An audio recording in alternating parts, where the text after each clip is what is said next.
首先，这里跟大家说一两件事啊。First of all, I have a few things to address before the class. The first 今天是 is that today 12号，星期 is 六， the 12th, 明天 the 13号， Saturday. 星期天不上课。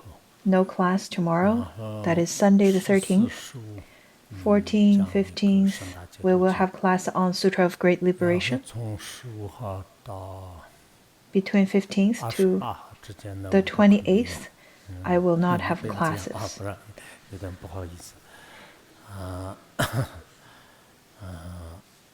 这样的，然后呢，那个就我们今天那个相关的一些部门呢，大的部门也已经商量了，然后小的部门的话呢， Many of our departments 我 over 们也可以 here, 这 the 样吧。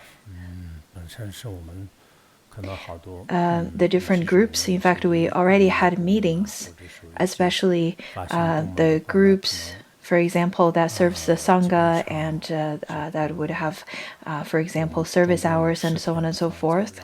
We will all take a holiday for about 10 days.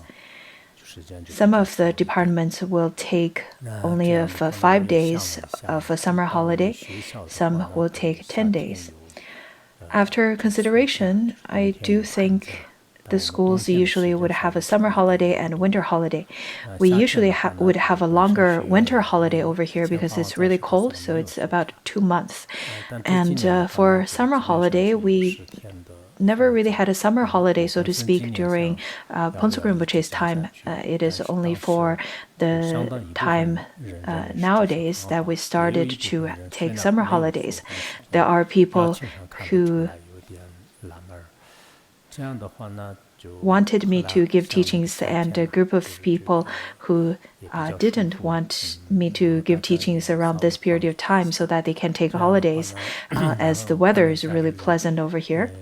So after looking into calendar and after taking consideration, I thought to myself, if I were to give a holiday of a 10-day holiday, then I have to give teachings around Saturdays and Sundays.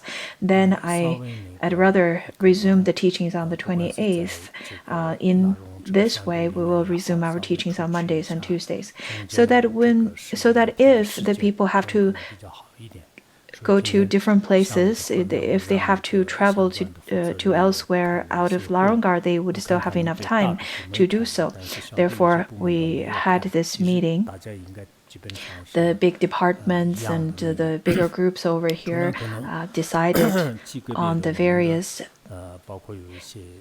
duration of the summer holiday. For example, the residents or the housings over here or the hotels over here, the staff member working in the hotel, they would take a shorter holiday because they do need to take care of the guests. And in some other departments, they made the various duration of the summer holiday in accordance with their responsibilities. People living here, I know many of whom don't want to travel to other places.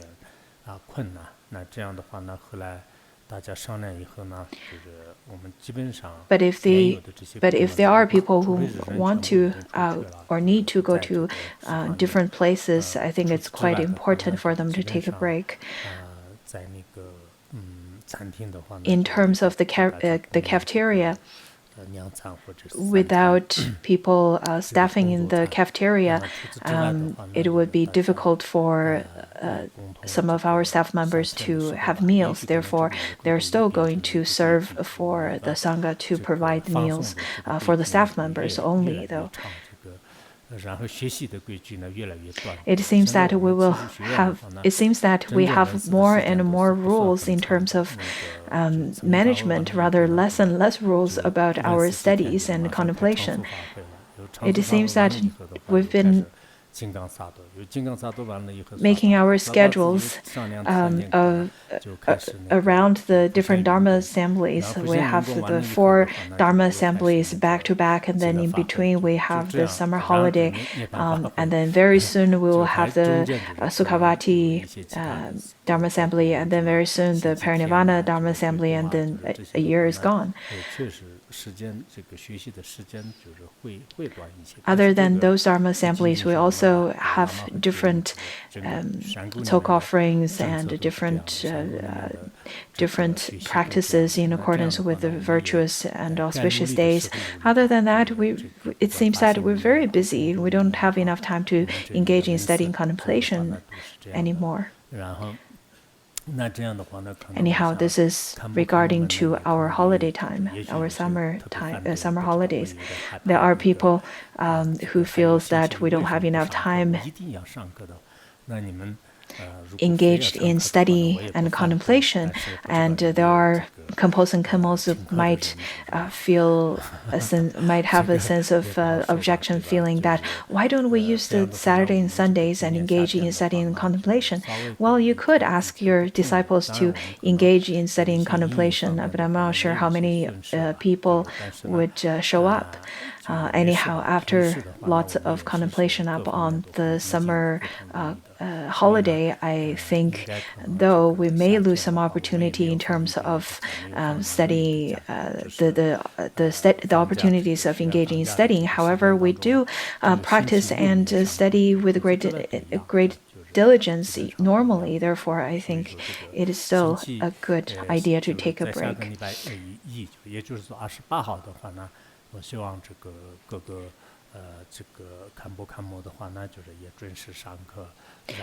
On the 28th, we will resume all of our classes again by the Kempos, Kemos, and myself, and our shops will resume and reopen. Everyone would be back. Of course, I suggest that people should not travel elsewhere if it's unnecessary. If you want to go to different places that's nearby, let it be the west or the east side of the mountaintops, I do want to remind you to travel with caution. Also, do not travel with, for example, if you are female, do not travel with male practitioner, and if you're a male practitioner, do not travel with a female practitioner. The monastics should not be traveling together, the male and the female, that is. It would not be good for the female and male monastics to mingle around this period of time. Do not go to different places like such. In fact, I think if you were to see the summer holiday as a period of time where you can catch up with some of your studies and engage in studying, that would be really good. Also, I would like to remind you that the regulations around this period of time, because this is the 100th year of the celebration of the building of the party. Therefore, there's lots of very strict inspections in terms of checking everyone's ID and so on and so forth. So it would be good not to travel around so much. Last year, for example, some lamas and jomos went to a lake in Dege, and a few people died over there. Sometimes when you go out, though you have the intention of having a good time, but it's very hard to say what that kind of good time will turn out to be. Whenever I travel anywhere, I often think of impermanence, and I often contemplate on the impermanence of life. Therefore, I do not encourage you to travel around too much.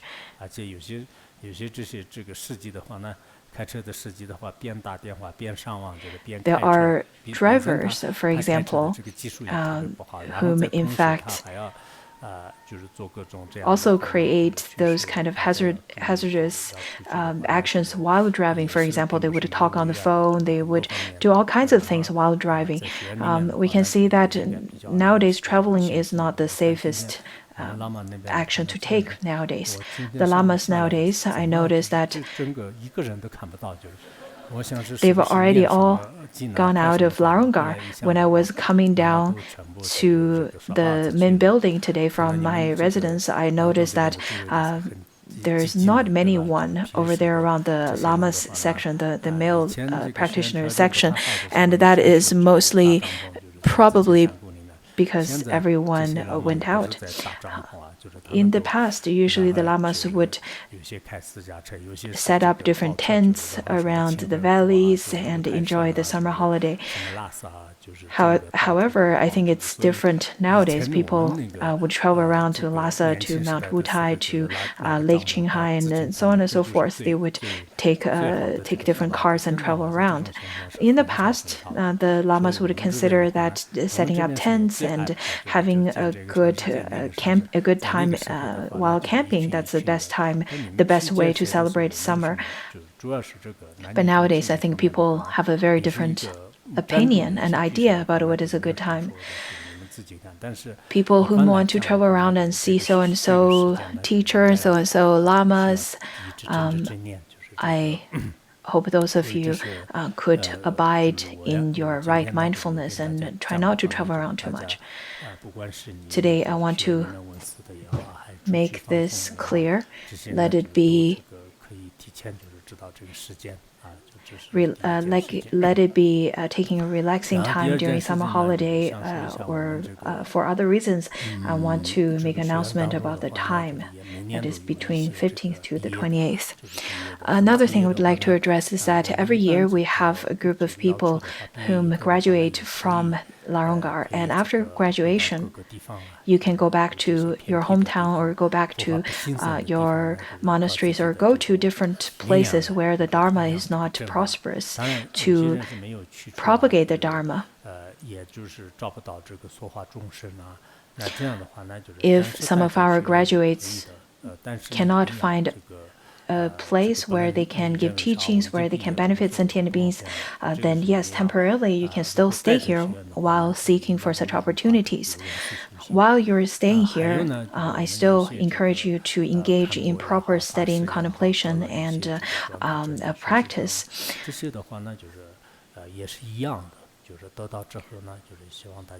Also, those of you who receive the certificates, the different kinds of certificates,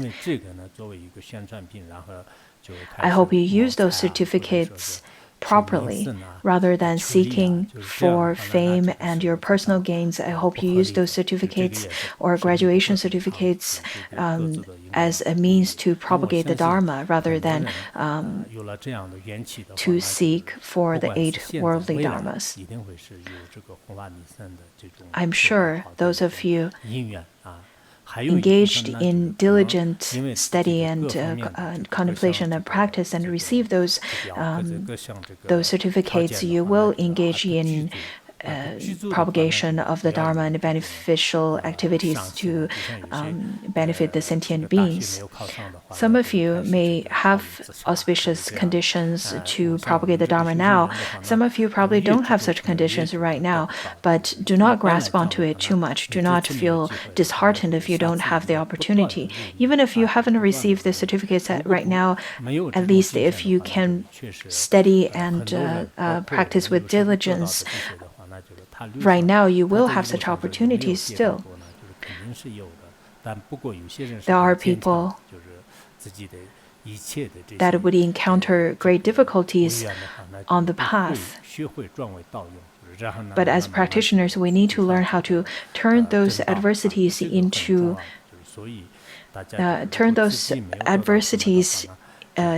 favorable conditions. Do not generate afflictions such as jealousy or other sorts of afflictions that would harm you and create suffering to yourself. I don't think that's necessary. We should rely upon the positive qualities of our characteristics, of our personalities.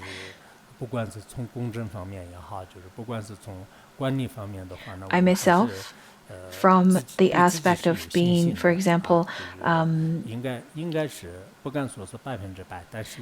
being just and being diligent, I consider myself not as a person of selfishness. I don't have personal agendas. If one were to have personal agendas, then you would definitely be able to tell through his or her actions. But I definitely feel that I don't have such kind of selfishness or bias. We can see majority of our activities over here are still in favorable conditions, so we still have lots of favorable causes and conditions. But in the future times, in this dark age, it's very difficult to foretell what is going to happen. The different regions and different groups of people over here, let it be the the Mara subduing continent over here, that is for the Chinese practitioners, or the other practitioners from different other groups. I think we need to cherish our opportunities, since we still have the opportunities to study and to propagate the Dharma. This is indeed very difficult to gain. Once the opportunities, for example, takes a turn, it would be a slippery slope. Therefore, let's cherish our opportunities over here. That's all the things I want to address. I'm not sure if you understand what I wanted to say.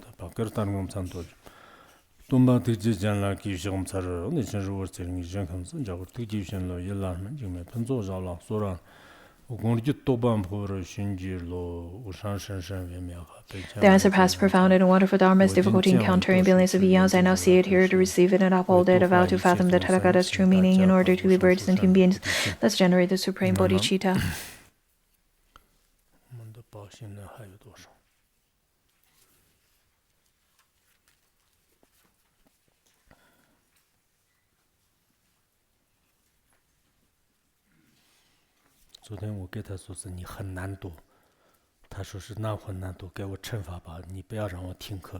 I told him, saying that he is really lazy, and then he said that, well, since I'm so lazy, you should punish me by not letting me participate in the class. I said, that's not a appropriate way of giving you punishment. The Uttaratantra Shastra has only a little bit of it left. We've covered a majority part of it.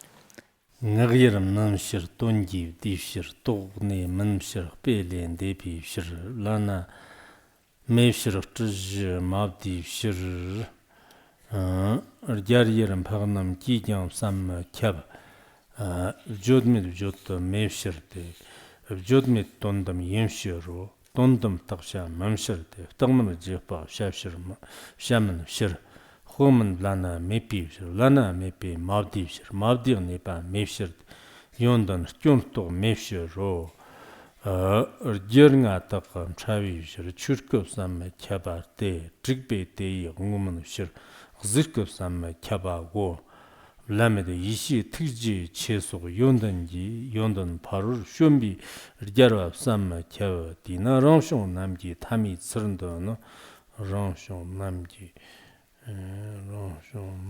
chu zhangchong chenpo wangtob namji kyangrik man thaba chenpo jirwami tamchuk kumchuk rig nambarga yewale shangchib jirkabde nibago Randon Janton Tundam Skotana, Tela Temba, Kunzup Skotania, Chartan number Mumbi, Dreven, Yondan, Shiva, Tripchir, Jentata, Dagni Kinam, Jorva, Ne, Tambi, Tonji, Skian, Te, Chanchon, Namji, Dairka, Parur, Pusum, Toba, Ne, Tambur Kunor, Topso, Namjarvi, Yondan, Namdan, Dana, Nibar Kiva, Chimbum, Sanar, Narman, Yondan, Tartan, Danar, Topnit, Marg, Drip, Dorji, Manjig, Banyan, Kurd, Sanke, Vision, Devision of Shaba, Manji, Kabjan, De, Tubi, Tamba, Namni, Chirda, Vision.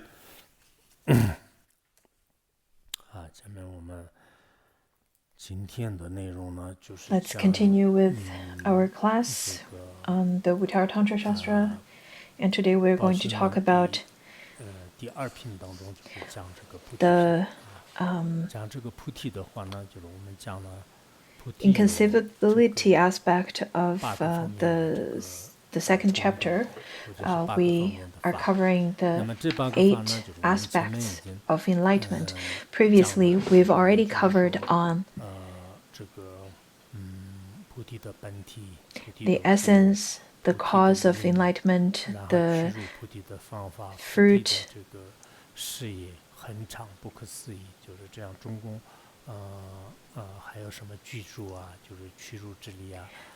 the functioning endowment.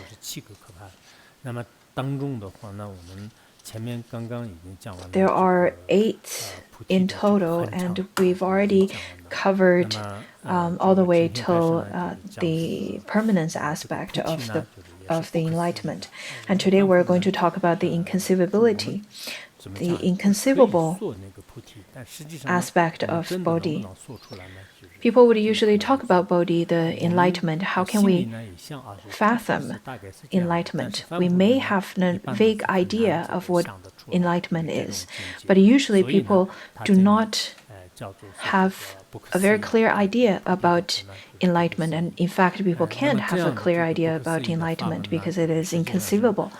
Such kind of inconceivable aspect of enlightenment, if we were to engage in study, if we were to engage in contemplation, the merit is indeed of great merit.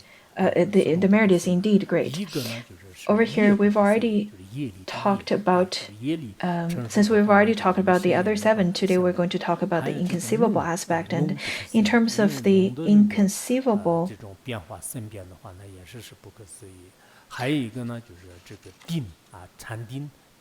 aspect, there are certain aspects where it talks about the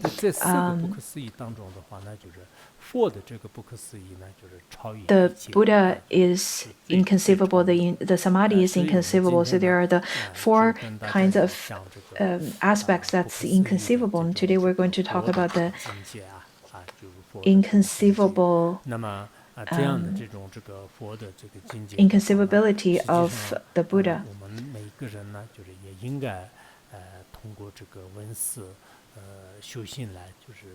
Through our study and contemplation, we will be able to understand what Buddha is really like, and this is really important.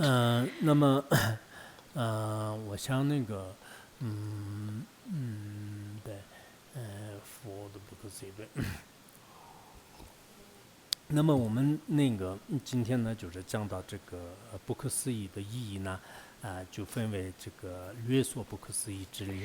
terms of the outline of inconceivability, where it in fact has the concise illustration and then also the general explanation. So let's look at the concise illustration of the way it is inconceivable. The realization or the enlightenment of the Buddha is inconceivable, cannot, in fact, such kind of abode of enlightenment cannot be fathomed by Shravakas, Pradika Buddhas, and even the Buddhas. Now let's look at the verse. Over here it says that it is not an object of speech and is embraced by the Absolute. It is not a field for ideation and is beyond any example. In fact, we often would talk about Bodhi. However, we cannot express it fully. For example, we can use our finger to point at the moon. However, pointing at the moon doesn't necessarily it cannot show us the true essence of the moon. Just like that, we are not able to understand the field of experience of the Buddha through concepts. In fact, 就是它是这个神，那大家都知道神意的话，那就是肯定不可以言说的。 such kind of experience, such kind of abode is of the ultimate, and that is the second reason. The third reason is that such kind of field of experience cannot be reached by our dualistic ideation. For the mundane beings, in fact, we have all kinds of dualistic ideations, good or bad, yes and no, and so on and so forth. And such kind of dualistic mind cannot fathom that of the vastness of the experience of the Buddha. And then the fourth one is that it is beyond all kinds of logic. Let it be any kind of reasons. In fact, let it be the fruition that leads. Let it be the causes that would lead to fruition, and then let it be the co-emergent causes, and so on and so forth. In fact, it doesn't lead to the field of experience of such kind of enlightenment. Therefore, it is inconceivable. And now the fifth one is that it is supreme, and the sixth one is that it is neither part of samsara nor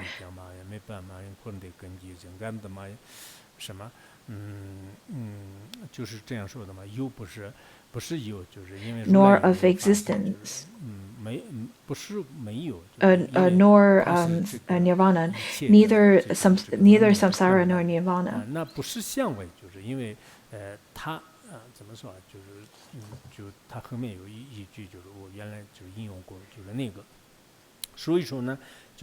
There was a particular shloka I often quote where it further illustrates this. The sixth one, anyhow, over here, it talks about that bodhi is not something that can be measured or that it can be contained or embraced by samsara and nirvana or nirvana.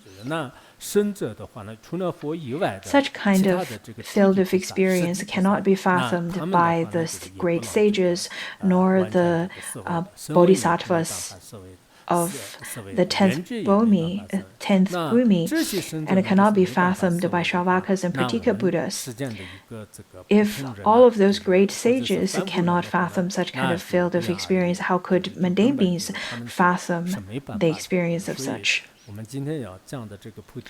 Therefore, the bodhi that we're going to talk about, in fact, is inconceivable by all of us. Where mundane beings, it's like the blinds are trying to describe what the elephant is like. We cannot understand it, cannot fathom it through metaphors, through logic, and through inference, and through speech, nor through dualistic ideas. In fact, those are the ways that we tend to try to understand certain things. However, the field experience of enlightenment cannot be conceived in any of those ways. As mundane beings, we can't fathom that. However, we don't have to be so disheartened, because even the great sages, such as the ones abide in the 10th bhumi, those bodhisattvas can't fathom it either. Therefore, we don't have to be so disheartened. Now, those are the concise illustration of the way it is inconceivable. Now, let's look at the detailed explanation, where it describes it in a gradual way. And then the second aspect of it talks about how it corresponds to the two kayas. And the third one is how the way it is difficult to realize is also inconceivable.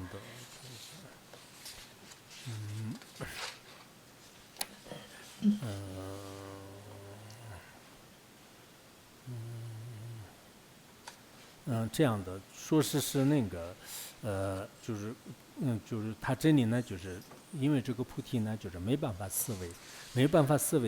is inconceivable